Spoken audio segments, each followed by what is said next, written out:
cut off. No, thank you. So obviously we're having a discussion on the Balfour Declaration and on Palestine in light of the upcoming centenary of the Balfour Declaration. We have with us Regan, and the way this is going to work is we're going to hear 20 minutes from Bernard, and we're going to open up to everyone, where you can all ask your questions, and hopefully they will get answers. And then in the second half, Sam's going to lead, and we're going to have a discussion on the postal strike. So without further ado, I will hand it over to Bernard. Thanks very much. Sorry for interrupting you. No, that's all right. Well, thank you very much for the invitation. Do people mind if I sit? Can you hear? As long as you keep your voice up. Yeah. That's a friend. You always rely on friends to put you right, don't you? Well, thank you very much for the invitation. I hope that's loud enough. As you know, I think most of you are obviously well aware by now that it's the 100th anniversary of the Balfour Declaration, which was a document which the British Cabinet approved and was sent by the Foreign Secretary Arthur Balfour to Lord Rothschild, giving a commitment by the British government to establishing a homeland for the Jews in Palestine. And I won't go through all the intricacies of it, but what I want to look at are the three, if you like, main players in terms of the declaration, and exactly what were the motivations behind their actions. One of my favourite historians is a man called E.H. Carr, who some of you I'm sure are familiar with, wrote a very long history of the Russian Revolution, and he wrote a little book which was a collection of essays called What is History? And in that he talked about historians who write about history as though it was the story of Cleopatra's nose, by which he meant that it was the individual characteristics of people which were somehow formative of significant historical and political events. And I don't have that method of looking at history. I think that what we're talking about when we're talking about the Balfour Declaration is not some kind of negotiation that went on between a group of individuals sympathetically disposed to each other with some kind of congruent ideas about what should happen, but rather it was a consequence of really significant social forces and economic and political interests which went way beyond that. And I think that's certainly true when you talk about the British, that it is sometimes portrayed in part, and there's an element of in which this comes into the story, that there were Christians whose millenarian beliefs, whose belief that the fulfillment of Christianity would be achieved when Jews returned to Palestine, was somehow congruent with those Jews who wished to return to Palestine and the Zionist support for a creation of a nation, that was kind of the central motivating factor. And I think it's an interesting story, and I don't want to sound too disparaging about that, but I think the fact of the matter is that Britain's interest in Palestine was wholly material and was part of their imperial project from the very outset. It was not something that came to fruition as a result of their sympathies, which would have been justifiably expressed for the pogroms that were carried out in Eastern Europe and the murder of Jews, like 50 Jews in Kishinev in 1903, and other pogroms that took place in Eastern Europe. But it was also, much more importantly, I think, a consequence of British interests in the Middle East for a variety of reasons, and they were these three principal reasons, I think. Firstly, that as far as the British were concerned, the war that they were undertaking against Germany, against the Ottoman Empire, was a part of a continuation of inter-imperialist rivalry between those powers through the 19th century, which had gone on and had seen, for example, in the 1870s, the Berlin Conference, where they divided up territory between them, that they sought to seek to dominate and control for their raw materials, for their trade, and so on and so forth. And the British interest was essentially to maintain that kind of dominance. So the war against Germany was part of a global struggle that they were engaged in. And in particular, the control over the Near East or the Middle East or Western Asia, however you want to describe it, was as a result of the fact that Britain had colossal interests in India, in the Indian subcontinent, which includes what we now call the countries of India, Bangladesh and Pakistan, but also had interests in East Africa, had interests in Australia and so on. And the Near East zone was an important transport between the Mediterranean on the one hand and the Persian Gulf on the other, for Britain to have a land bridge across that area. And so they talked about, for example, the building of a railway across that area. And they talked about their ability and concern to be able to transport goods and military capacity from the Mediterranean to the Persian Gulf, because they were concerned that Russia was expressing an interest in the, if you've got the map in your head, interest in pursuing down towards Afghanistan, towards Pakistan and so on. And so they wanted to be able, if necessary, to send reserves to India in order to prevent that happening. They were also concerned to maintain that bridge across the area because there had been the development and the discovery of oil. And oil was becoming a huge material factor. People tend to think, you know, when we talk about oil, we talk about Persia, or as it was, Iran as it is today. We talk about Iraq, we talk about Saudi Arabia. But at this point in time, it was beginning to becoming a major international resource, which was called upon by countries across the world. In fact, you know, now in conjunction with iron and coal, it was regarded as an absolute essential for the major imperial powers to have access to and control over resources of oil. Up until this point, most of it had come either from America or from Russia, and those countries like Britain and France that didn't have their own resources at this time wanted to be independent, so they wanted to find and control oil fields which would provide the sorts of resources that they needed. Between 1910 and 1920, British consumption of oil increased tenfold, absolutely rocketed, partly due to the fact of the First World War, when tanks became a much more critical factor in the conduct of military warfare, armoured cars, armoured transport, but also the naval vessels, the military naval vessels, the Royal Navy, which would change from being coal-fired to being oil-fired in 1912, and as a result had a far greater range, changed the nature of the composition of the crewing of those ships, so it meant that they could have more military capacity, and therefore gave an additional resource to the empire. And the British wanted to have access to and control over those kind of resources in order to be able to do that. And the third element within the expression of British interest was the Suez Canal. The Suez Canal, as you will have guessed, was absolutely vital for transportation to India and to the East African countries. It was regarded as something that was paramount in terms of the British being able to control it. They were fearful that if Germany and the Ottoman Empire in the First World War was successful in closing the Suez Canal, that would cut off the British from the capacity to actually send reserves to India, that it would cut off the East African colonies of the British and leave them vulnerable to Germany. And it was hoped, or some of the Germans, when they talked about their ambitions, talked about the creation of a German India. In other words, they had the same kind of imperial ambition to super exploit those countries, those colonies. And East Africa was one of the places where they had in part, a basis, and where they were looking to re-establish that. So it was very much, if you like, part of a strategic imperial vision that the British had that brought this about, this interest. And this is not kind of reading back into history of these kind of facts. If you look at because one of the things that I did was to look at the War Cabinet papers, the papers of the government of the day, and to see what they were saying, not to look at the private individual papers of figures who were there at the time, because the trouble is that they often self-servingly rewrite history in order to kind of legitimate their own role in it, but to look at what the government itself was saying, what they were deciding.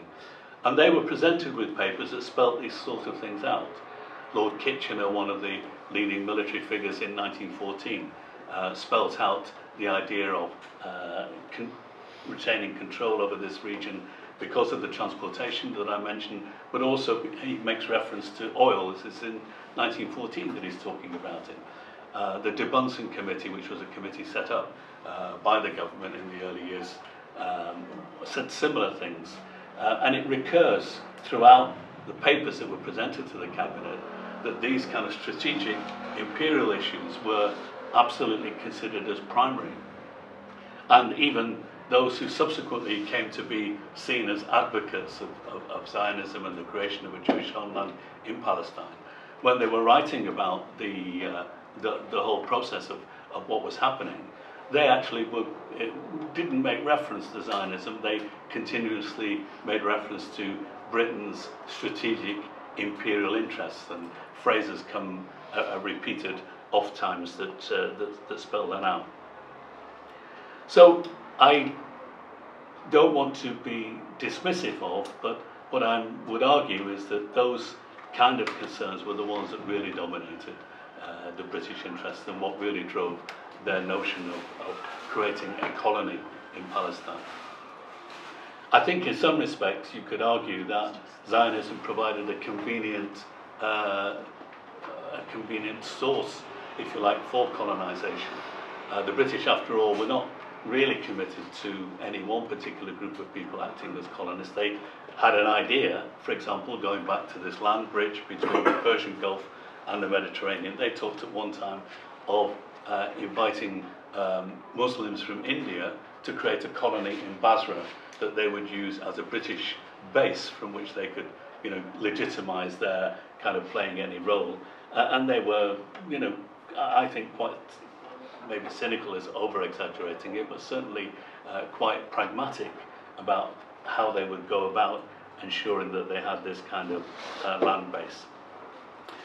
The other rival that they faced, or they had at this time, who had similar ambitions, were the French. Despite the fact they were notionally allies in the First World War, the French too had ambitions in relation to the Near East. They wanted to take control of what we now call Syria, Lebanon, parts of northern Iraq, and even Palestine. They wanted their own base there. They put forward the argument that they should have a locus, they should have a place in this process, on the grounds that under the Ottoman Empire there were what were known as capitulations. These were concessions which the Ottomans were obliged to give to imperial powers like France and Russia in order for those countries to act as, if you like, patrons, on the one hand, in the case of France, of Christians who lived in that region, in the case of Russia, for Orthodox people of Orthodox religion, Orthodox Christians, and to be able to intervene so that if there were issues that came up that were potentially of a legal dispute, that citizens who were Christians could appeal to France to intervene on their behalf and protect them. And in this case, what you quickly become aware of is the fact that the British were not in this position. They didn't have a body of people who were part of this concession made by the Ottomans to foreign powers. And in some respects, they saw Jews, they saw Zionism as an opportunity to have in place, if you like, a group of people who would legitimate that kind of relationship between them and the British Empire that Christians had with the French and the Orthodox had with the Russians. And Russia, I mean, won't go into it in detail, but Russia, Tsarist Russia we're talking about now, pre-1917, pre the revolution, had quite extensive interests in the Middle East area. I mentioned Afghanistan and so on, but they had interests in that area because they wished to have ports that they could use during the winter months when the ports in the north of Russia were all completely frozen. In fact, if you look now at who's fighting on the ground in Syria, all of the same people who are now fighting there are exactly the same people who are part of this story. The French, the British, the Arab peoples of the area, but also the Russians, and also the Americans. The Americans, at the time I'm talking about, didn't have troops on the ground, but they were certainly the financial bankrollers of the British for a very large part of the conduct of the First World War. So these things were rivals. They were rivals in these things, although the French and the Russians at the time we're talking about were notionally allies, they were also had contending interests, and they weren't all persuaded that they should completely act in unison in respect of what would happen. Now, Zionism, as I briefly mentioned, was a response to the profound anti-Semitism which was prevalent in Eastern Europe. There had been pogroms and attacks which had been carried out throughout wide areas of Eastern Europe, with hundreds of Jews being killed, being driven from their homes, being driven out of their lands. And in Eastern Europe, in particular in Russia, this was not just, if you like, what you might describe as kind of anti-Semitic gangs or neo-fascist gangs that we're talking about, but was legitimized by the government itself. Von Plehve, who was one of the ministers in the Tsarist government, was actually one of the people who gave authority to the anti-Semitic groups to carry out this kind of action and to do these sorts of things. The response, therefore, in some senses, I think, the creation of Zionism was out of, in part, a response to that horrendous circumstance, but also was, if you like, influenced, I think, by the development of nationalist organisations and trends in the 19th century. When you think back, countries like Italy and Germany were only really finally created in the 19th century. They were relatively new countries. So nationalism was a force throughout the 19th century, which had been growing and expanding, particularly in Europe, you might say, but also in other parts of the world, in Latin America and other elsewhere. So in a sense, it was not, there's a kind of understandable reason why Zionism should take on this kind of ideology of a national organisation, a nationalist concept. But it was not the only way of constructing political thought about the position of Jews. In fact, it was a minority viewpoint within Judaism as a whole, within the Jewish communities worldwide. It was one which was seen by many of the kind of leading wealthier Jews in Britain in particular as being something that was completely alien, completely contrary to how they viewed how Jews should be in society, that Jews should have a right to live within British society, unfettered with all of the rights that anybody else had. And this was not just one or two individuals, this came from leading figures within the Jewish community, including from bodies like the Board of Deputies of British Jews and other organisations. And when the British government put out a canvass inviting people to comment on what they thought of the notion of the creation of a homeland for the Jews in Palestine, they invited, as they saw it, leading figures, and these were, prominent, respectable people, you might say. They had conflicting views, and they had a number of people who came out and said, this is not something we endorse, it's alien to Judaism, and it's not something we want to see happen. And they said this in ways which it's interesting, because those of you might have read Shlomo Sand, who's an Israeli historian who's written a couple of books recently on the invention of the people of Israel and the invention of the Jewish nation, that has said similar things, that when they made a critique of the proposal for the creation of a homeland for the Jews in Palestine, they said it on the grounds that Judaism is not a national entity. It is a religion, it is a set of beliefs, it is a culture, it is, and that there were British Jews and German Jews and French Jews and Russian Jews and so on. And they saw the attempt to create the idea of a single national entity for all Jews as being anathema. They saw it in part as being a problem, because their concern was that if we say we all belong to one nation and there is this homeland being created in Palestine, the response of anti-Semites will be, you've got a land to go to, then go to it. And that was, that was a very sharp and consistent critique. And it wasn't, as I've said, now I think there is because of the way in which we're seeing things happening in the news and things that are happening in the Labour Party and so on, it would appear as though Zionism was always the main expression of Jewish opinion, and that it was always hegemonic, it was always dominant, it was always uniform and homogeneous, and there were no differences. And quite the contrary is the case. The debates were really quite sharp, quite differentiated, and there were people who didn't share that view most of the time. Finally got 5 minutes left. 5 minutes, right? Okay, then you get the short version. So that it was problematic. In other words, there was no simple kind of coming together of the whole of Judaism with the British imperial objectives in relation to Palestine. And the third factor, and it is an element that I think is neglected in a lot of histories and is not talked about, the way in which people look at the Balfour Declaration. This is in part my impression, but I think I can substantiate it, is that there's a focus on the British government and on Zionism, and the Palestinians are left out of the equation. And in fact, it's a big omission. It's a big omission for, and I think I can say it to this audience, for many on the left, in terms of understanding that the Palestinians had a conception of what kind of society they wanted. They had national aspirations. They had the capacity to voice this in the beginning of the 20th century, the end of the 19th century. In a sense, you could argue that Palestine was more democratic and more, yes, that Palestinians had more democracy under the Ottomans than they did under the British. They actually sent people to Parliament.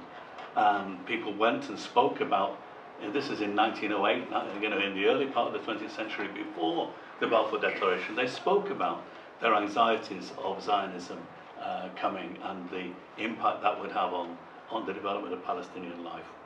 And they made that very clear.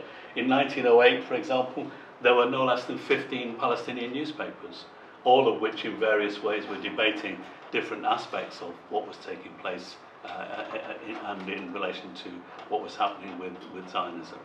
And it's interesting reading reports of 1921, 1922, when the British conducted a review of certain kind of incidents that had occurred, of demonstrations which had been quite violent that took place in Palestine against settlers coming in, against Zionist settlers coming into the country. That the author of those, a man called Haycraft, I forget his precise regimental office, he was a senior military figure, but he said in that report that despite what people think, actually people in Palestine were very political, because the newspapers were disseminated, articles were what we would now say syndicated, so newspapers in Beirut, in Damascus, in Cairo exchanged these newspapers. They knew about these debates, they knew about Zionism, what it meant, and these newspapers were sent out to villages and sent to cafes, and people read them. So people sat around in the cafe would hear it. So even if people were not literate, they knew about politically what was happening. So the idea that the Palestinians were somehow, not educated, not understanding what was taking place, I think is completely and utterly wrong and utterly unjustified. Yeah, that's right. You've got 2 minutes left. So we haven't dealt with Sykes-Picot, we haven't dealt with Hussein McMahon, 27 other things. But I'm sure you get the gist of what I'm trying to say in this. That I think, overwhelmingly the case that when we talk about what happened with Balfour, we're not talking about a discrete agreement which was made out of any kind of altruistic motives by the British towards Jews who were suffering real persecution, but was made out of a strategic interest for the preservation of their goals, their concerns, and that I think, cutting to the quick, you could say that remains the case today. Thank you.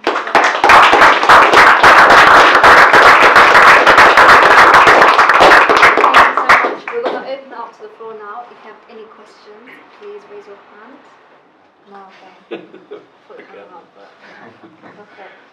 Yeah, I'll try and keep them short. Just on the thing about land without people for people without land. People associate that expression with Zionism and justification. In actual fact, its roots lie in British philosophy, British imperial philosophy of Thomas More of the 16th century in his book Utopia, where he talked about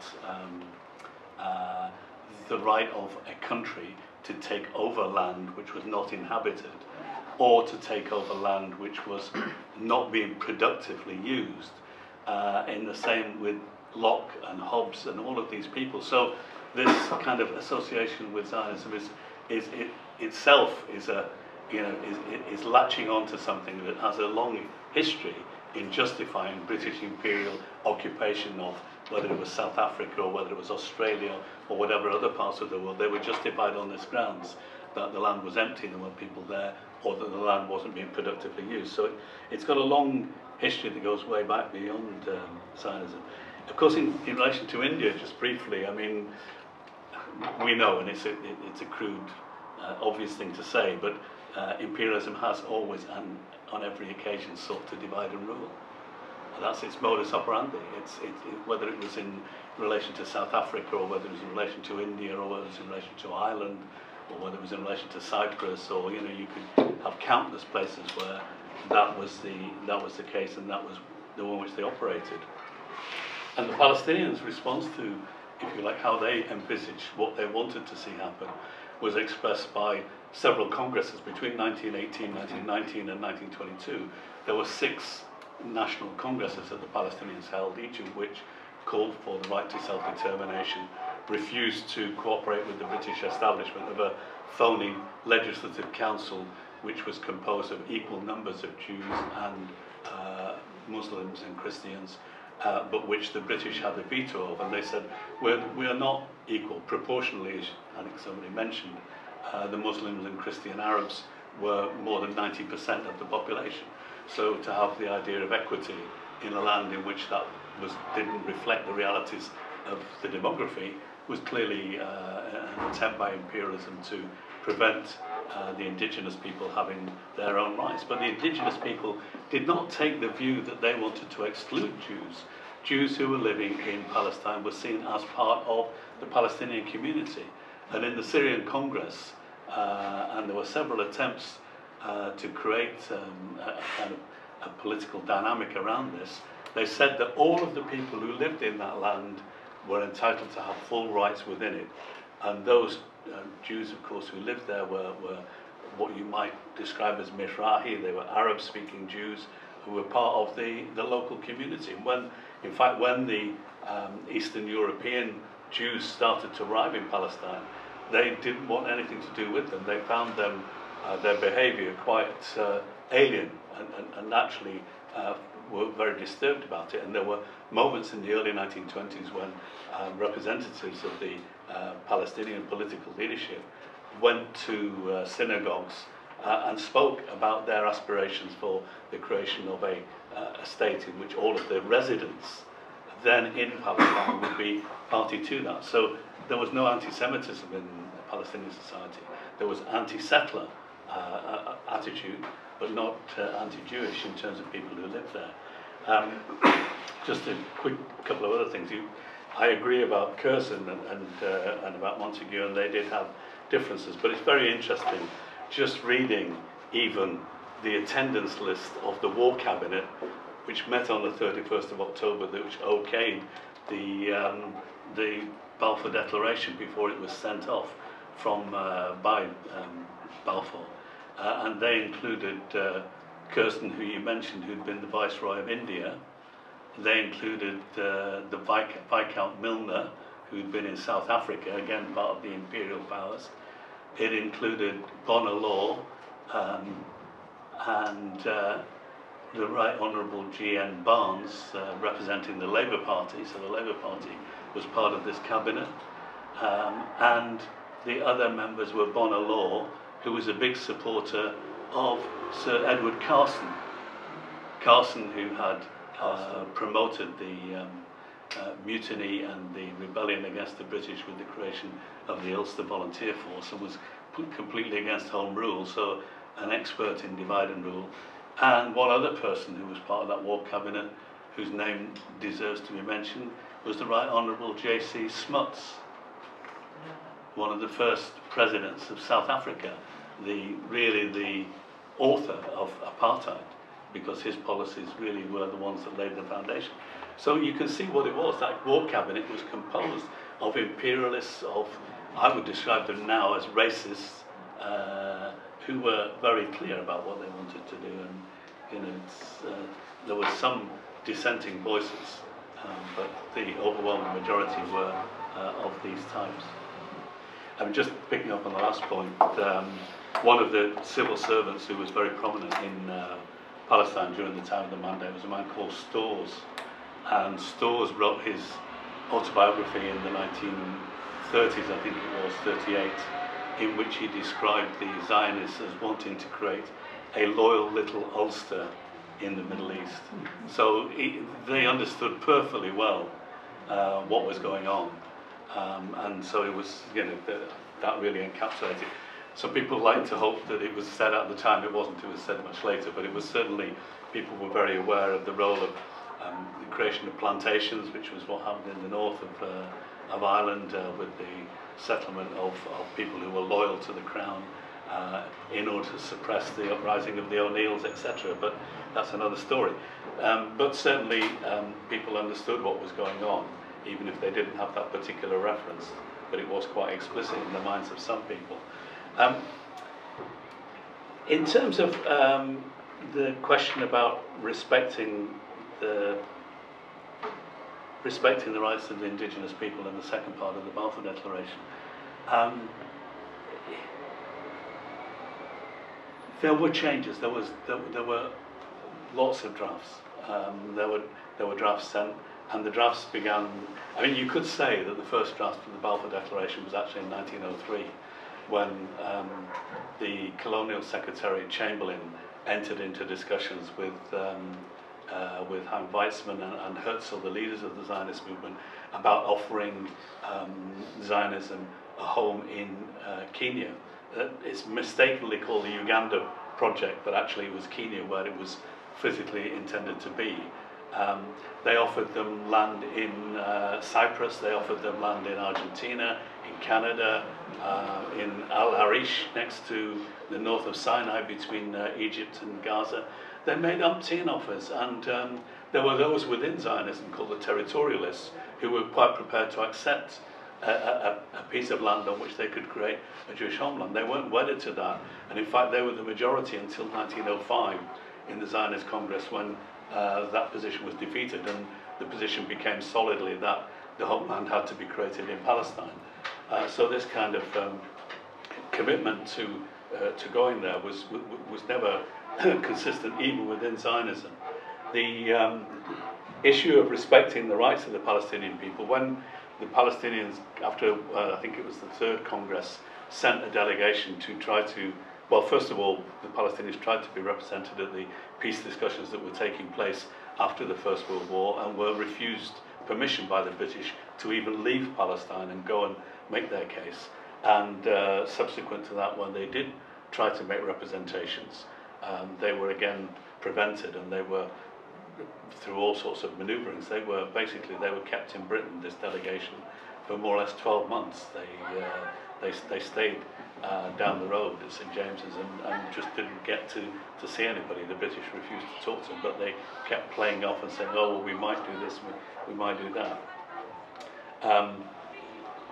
And the point about that was that the Palestinian delegation wrote a representation to the League of Nations critiquing the Balfour Declaration, why it was wrong. And in that critique, one of the points they make, which is about what you were describing, that second part of the representation, it talks about securing the civil and religious rights of the non-Jewish, doesn't call them Palestinian even, doesn't even call them Arabs, there's not even a recognition of a people, but it talks about civil and religious rights. It doesn't talk about political rights. And the Palestinians made this point in 1920, 21, 22. They wrote to the League of Nations and said, look, it's not about civil and these other rights, it's about our political rights. Shibli Jamal, who was the secretary of the delegation, actually his great-grand-nephew is now the director of the Palestine Solidarity Campaign, Ben Jamal. Shibli was the man who co-signed this letter. And they said explicitly, you're denying our political rights. So they were very conscious of it. And I say this, not intended in critical way, but I don't go along with those who say the problem with the Balfour Declaration is they implemented the first half and they didn't implement the second half. I think that's a nonsense. I think the whole thing is something that should be rejected because it doesn't even recognise the Palestinians and it doesn't talk about political rights. It's a deliberate obfuscation, a deliberate clouding over. In terms of the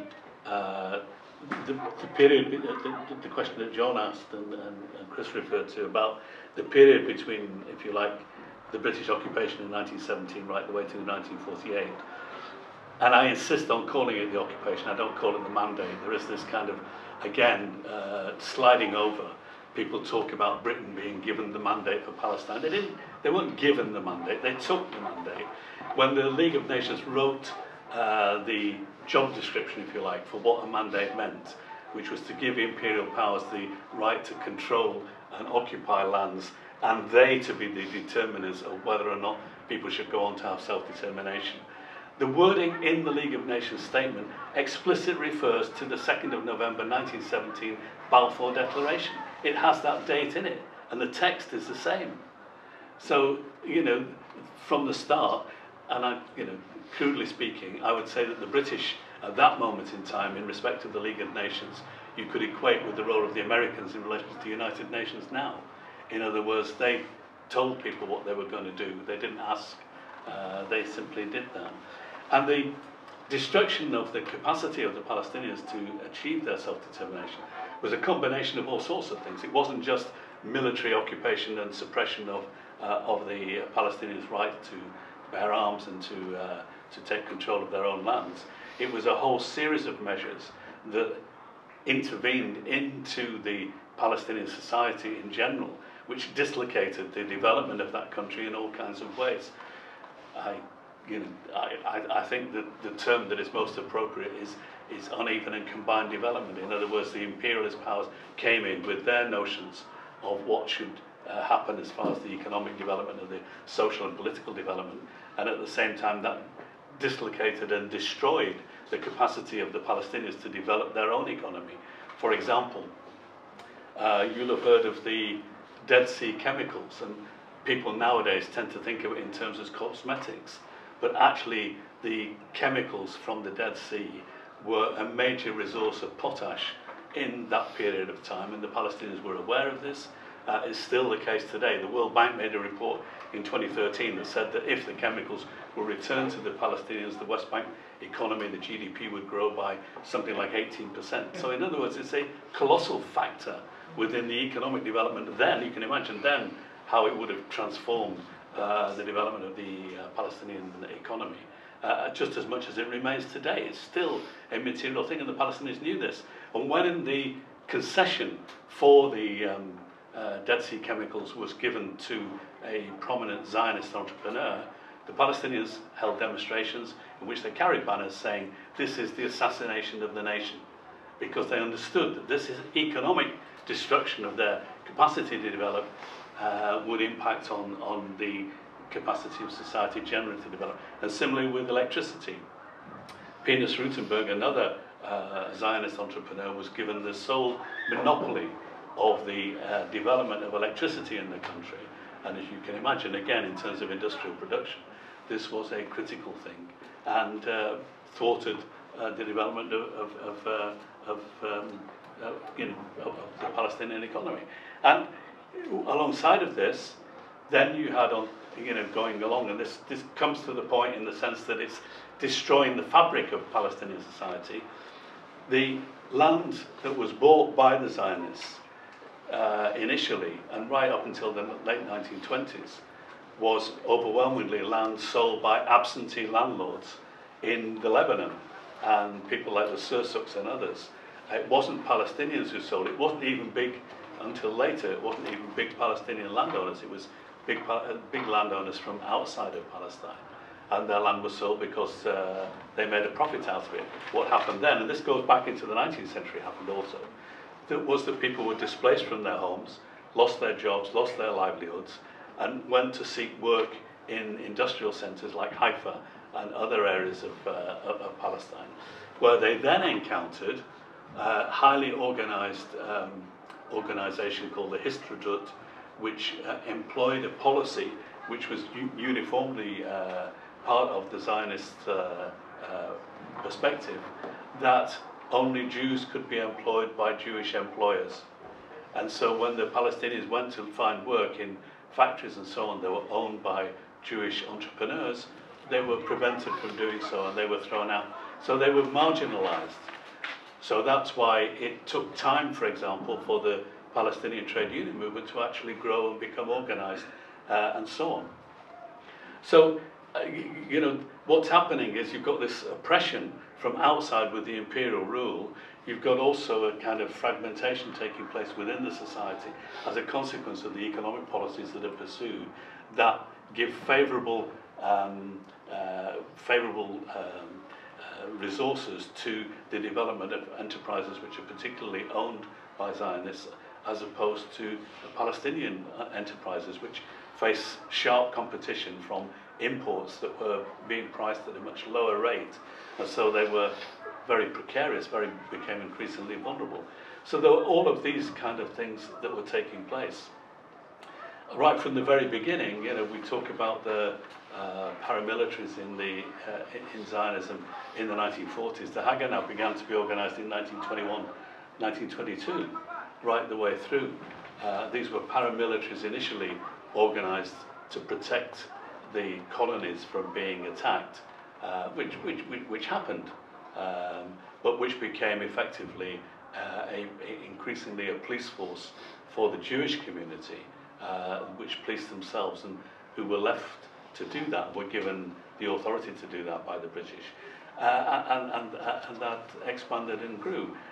And when the dynamic of the Palestinian struggle for national self-determination accelerated, particularly into the 1930s, they cooperated and were actively, they were actively engaged in a cooperation with the British armed forces in order to suppress the Palestinian uprising. And they went round and they monitored, which were the villages which had given the most resistance to the British, which were the villagers who had provided the most militants to take part in the armed struggle, which were the villagers which had organised the most consistent boycotts of Zionist goods, which were the etc. And they mapped this whole thing so that when they came to 48, they had a good idea of what were the trouble areas and which were not.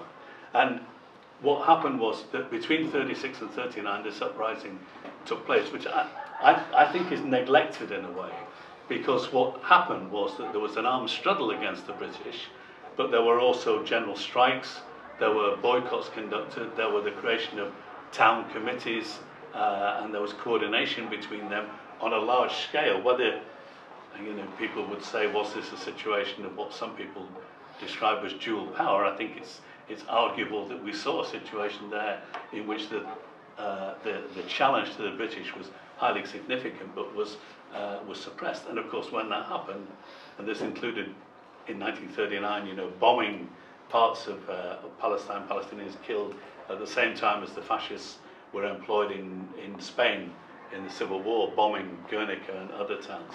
The British were doing the same in Palestine. And what happened after that was that they were all disarmed.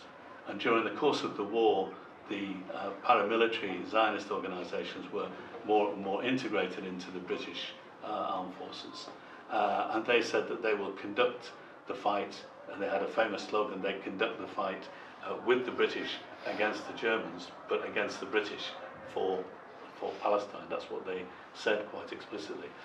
So the Palestinians themselves, when it comes to 48, were completely disarmed. They didn't have the capacity to resist that, and that was a consequence of the British. I think, there's a lot more to say about that, but my own guess is that the British, by this stage, at the end of the Second World War, were actually in quite a war-weary state. They got out of India more or less at the same time. They began to retreat on a global scale, and I think they were not in any position to really sustain it. There had been, people within the army kind of opposed to continuing with any kind of military engagement, as happened, of course, during the First World War. lastly, I'll just say something about the Americans. The thing about there's a whole thing I think to be written about the Americans. The Americans were involved right from the get-go. Before the Balfour Declaration was agreed by the British, they sent it to Wilson in the States for his approval. And only after his approval did it then come back to the British and they say, we'll agree, that's the way we're going to go forward.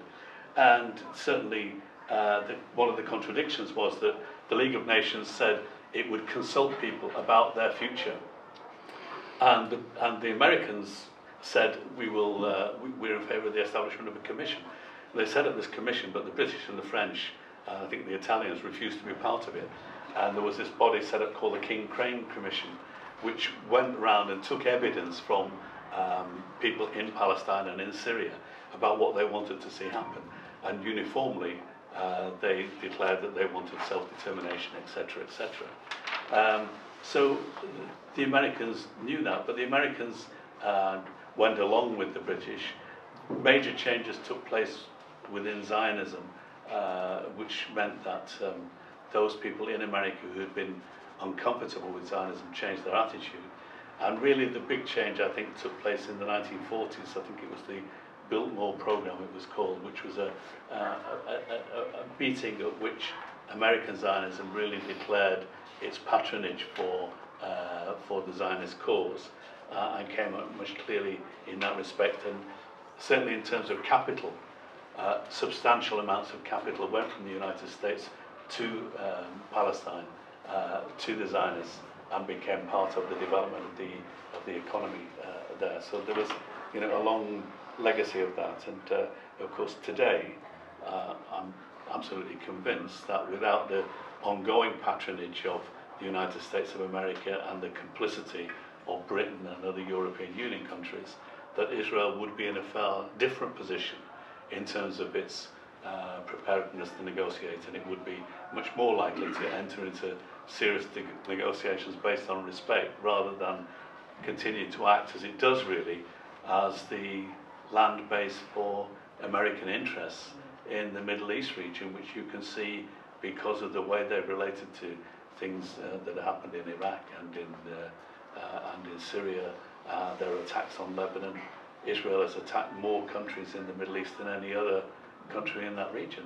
It's been into Lebanon, it's been to Syria, it's been into Jordan, it's been into Iraq, it's been into Egypt, of course, and it threatens to attack Iran, and so on and so forth. So it cannot do that, in my view, without having the license that it feels it has from the United States of America.